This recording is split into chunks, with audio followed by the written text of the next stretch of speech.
Opo. So yun mga kawal, namumukha niyo ba si Kuya? Ayan. Bali, ako nga po pala si Joe. Si Joe. Paano nalaman ng grupo ni Joe ang bodega ng epektos natin? Yeah.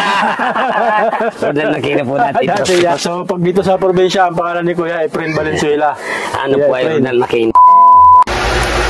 So, welcome guys and welcome back to my YouTube channel. So, this is Kuya Barbero TV again. At syempre, nagpapasalamat ulit tayo dahil nakabalik na ulit tayo sa pagre-reaction. So, sa video na ito guys, makakapanood tayo ng isang napakagandang video na pinamagatan ito ng Team Wildlife PH na dating artista, ngayon ay simpleng pamumuhay na lang, no? Tingnan natin kung ito nga ba yung tinatawag nilang si Sir Roldan Aquino. Kasi dun sa video nila, nakita natin dun sa thumbnail nila na si Sir Roldan Aquino yung nasa kanilang thumbnail. Totoo nga ba na si Sir Roldan Aquino yung mapapanood natin? Magbigay lamang tayo ng maiksing reaction video sa video ito ng Team Wildlife PH. Pero bago natin panoorin, bago natin ituloy itong reaction na ito, humihingi muna ako ng suporta na paki-like and subscribe ng ating YouTube channel, Kuya Barbero TV. At syempre, humihingi rin tayo ng suporta na suportahan at paki-like and subscribe din yung ating mga kaibigan Team Wildlife PH. Sa kanila po itong video na ito, pinayagan nila tayo na makagawa lamang ng maiksing reaction base sa video na napapanood natin o mapapanood lang natin. Hindi natin pakakabain ng video na ito kasi puputol-putulin natin at bibigyan lamang natin ng maiksing reaction video. At syempre, pasalamatan din natin Team Kalingap sa kanilang charity na advokasya. Panoorin natin yung video ito. Huwag nating kalimutan na suportahan ang may-ari ng video ito. Okay mga kawal, so sa ngayon may pupuntahan tayo na dating artista na ayun, namumuhay ng simple dito sa lugar na to. Kaya pag nakita nyo, makikilala nyo kung sino siya. So mga kawal, dito yung kanyang bahay.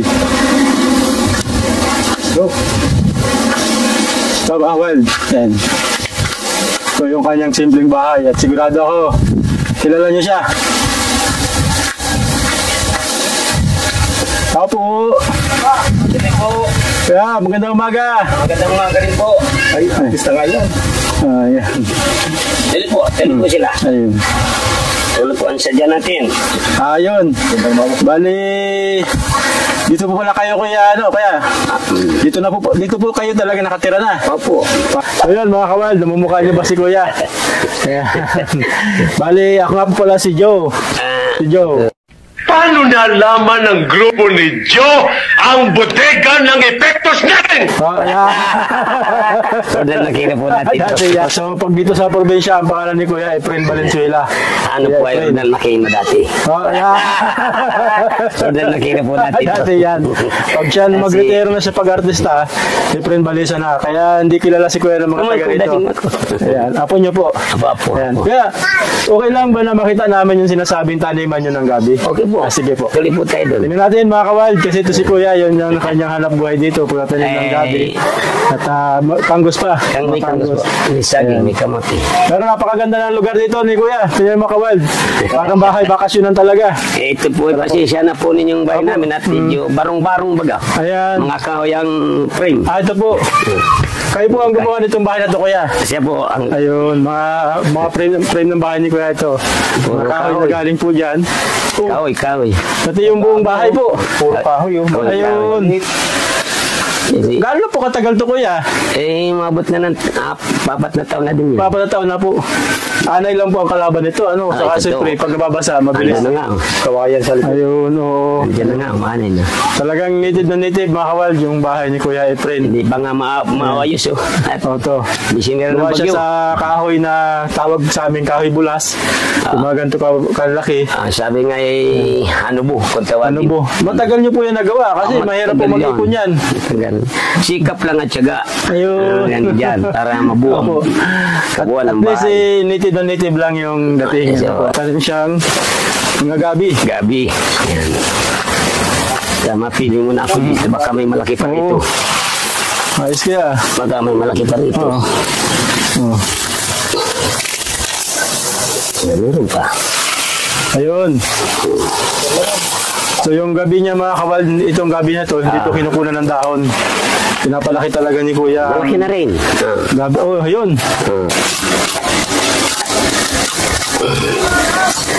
Sabi nga ay ikangay. Tsaga-tsaga. Ano po, opo. Pero Talaga. tayo kami ilan. Buhay probinsya talaga, ano po. Buhay sa probinsya. Para may ilalagay ka. Ano po. Bago tayo isang taon, isita na. Okay na po yan. Okay lang yan, sir. Okay na. Magugulit ang paksa mo. Opo.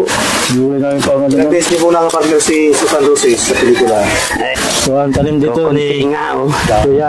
Makakuha pa sana ng mga 5 Okay na po. piraso. Okay na po. Ito baga. Opo. So, ito mga kawal. Maghihinaw na. Dito po ba kayo minsan naglalaba? Puno. Ito, laban talaga ito. Pati paligo, dito rin. Dito rin kami Ayun. naliligo. Tignan mga kawal, no? Napakalinis ng ilog. Pero may mga Malinis isda siya. po ba ito, Kuya? Hipon eh. Ipon. Ay, Kasi po nung ba, naano. talagang nature na nature, mga kawal. Ang buhay dito ni Kuya. Ako babaho na ano. Dati mo nga yung ano Yan po. ko, pa nagibaw. Ayun. Iba, Oo. Mayroon lang siyang bakod-bakod para di siya Nagiba siya. mag-iba. Nagiba. Tapos dito sila, Kuya, naliligo. Dito ang paligan Dito na. naglalaba. Oo. Hindi na kayo magdayo sa malayo. Hindi na, oh. Eh, dyan sa ba, mahirap ang tubig. Dito na maasasakal sa bundok. Opo.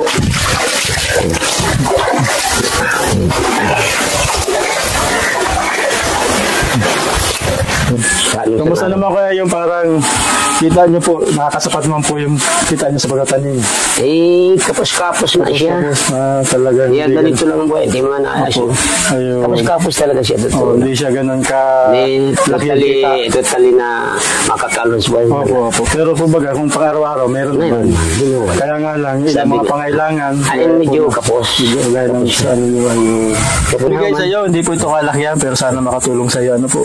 Bakit? Bali, ito kaya, bali 4,000 po yan. Eh, ano, ito talaga pagkaloob. Opo, kaloob po namin sa inyong kabahitan doon sa gabi. Kasi binigyan niyo po kaming gabi. Tumal naman. Maraming salamat po doon sa kabutihan niyo. Saka siyempre, kailangan niyo rin kuyang ma-repair yung bahay niyo. Baka makatulong po sa iyo. Sino kaya? Baka niya po. Ito eh, pagkaloob yung tatanggapin ko. Opo, Ito, yan. maraming salamat sa inyo. Sana biyayaan pa kayo na higit pa. Na yung nakuha namin ay higit pa ang bumalik sa iyo. Ayun, Sa salamat po. inyong hanap buhay. Ayun. Salamat din kuya sa kabaitan mo. Tinuro mo kami dito sa inyong farm. Maliit simpleng farm. Ano? Maliit lang. Ayan, simpleng farm. Maraming salamat po. At Muli, salamat kuya. Muli na ang pagtulong sa kapwa ay sa pagkaloob ninyo. Ayan. Ano po yung naisip nyo bilhin agad? Abay, ito ay bibili ko agad ng pawin. Yun talaga. Kasi Ito para, talaga. opo, sana. So napanood natin yung video mga guys, no? Hindi naman ito hindi na natin pinahaba yung video ito, basta mag-reaction tayo ng maiksing video. Doon sa video nakita natin, doon sa unang arangkada ng video, no, ng Team Wildlife PH, nung in-interview nila itong taong ito, makikita kaagad natin na merong simpleng pamumuhay itong na-vlog nila, ano, at makikita rin natin yung ganda ng lugar nung ni Sir Roldan Aquino, look alike. At kitang-kita naman natin yung pagiging hospitality ng taong ito na na-vlog ng Team Wildlife PH. Ang nakakatuwa talaga mga guys, no? Basta laking probinsya, nakatira ka sa probinsya, lalo na kung nasa liblib ka, ang kinahangaan natin, lalo na kung kayo ay nakatira rin sa probinsya, alam nyo naman na kahanga-hanga talaga yung katangian o attitude ng mga taga-liblib o mga taga-probinsya. No, ibig sabihin, napakaganda ng namana nilang kultura, namana nating kultura mga taga-probinsya sa ating mga ninuno, na kapag merong mga stranger ay pinapatuloy pa rin natin. Hanggang ngayon makikita pa rin natin sa mga probinsya ito, kahit hindi gaanong kakilala, ay pinapatuloy pa rin natin. At minsan nga yung mga nasa liblib, mga nasa bundok pa, ay nakakapaghanda pa ng kanilang mga masasarap ng mga pagkain. Minsan ipinagluluto pa ng mga native na manok, minsan binibigyan pa ng kung ano-ano mga tanim, binibigyan pa ng kung ano-ano mga pagkain. Etong mga kababayan natin na dumadayo sa mga liblib na lugar, kagaya neto ng Team Wildlife PH, makikita naman natin kung gaano kabait, kabuti yung na-vlog nila. No, hindi naman natin personal nakakilala, pero mararamdaman natin yung pakikipag-usap ni Sir Roldan ka look alike sa ating mga kaibigan ang Team Wildlife PH. At nagpapasalamat din tayo, makikita naman natin sa video, sa interview pa lang ng Team Wildlife PH kay Sir Roldan Aquino ay medyo malalim-lim na kagad yung kwento ng buhay nito ni Sir. Hindi tayo nagkakamali, sabi niya Efren kanina yung pangalan niya.